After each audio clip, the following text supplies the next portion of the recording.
Lại miên này, miên mai này, khai nó khai miên này, nè đại nó sờ, đi tôm sát đó mà, thật say.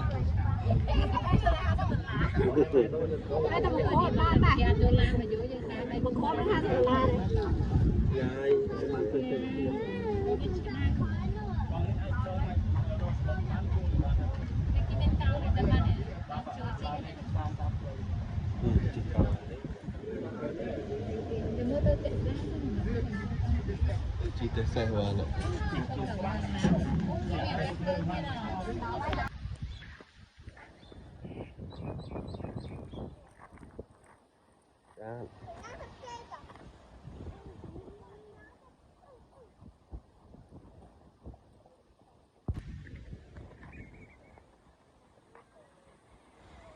Open it.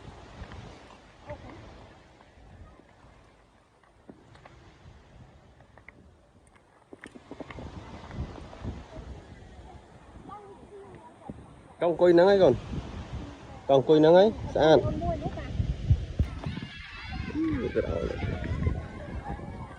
Xe rọt. Bạc lan ạ.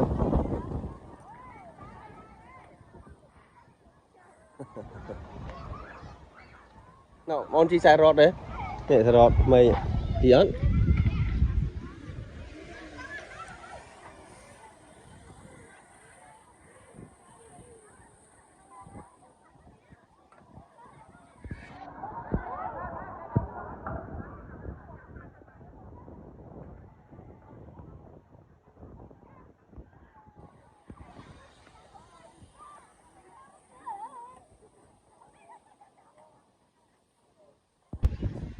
Tiếng này.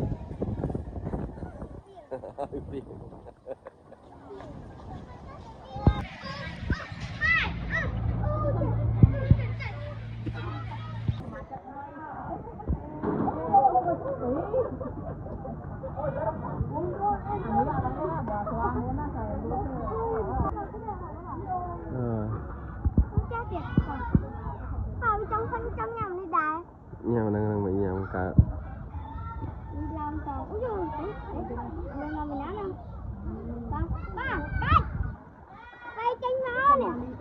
Chinh nào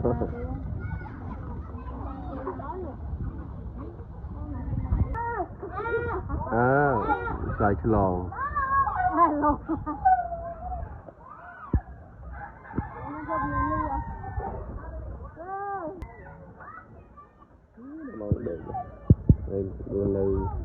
đây là một tia ô tri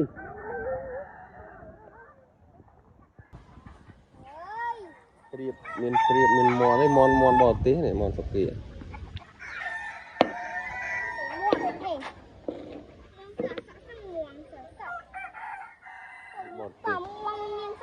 miền mòn pi pon thay vào muối chứ ô tri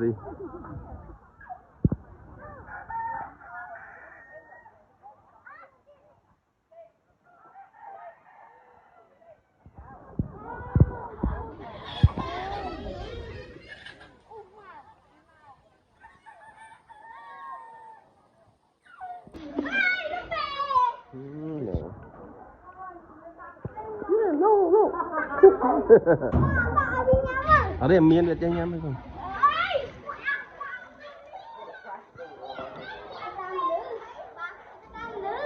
Đâu?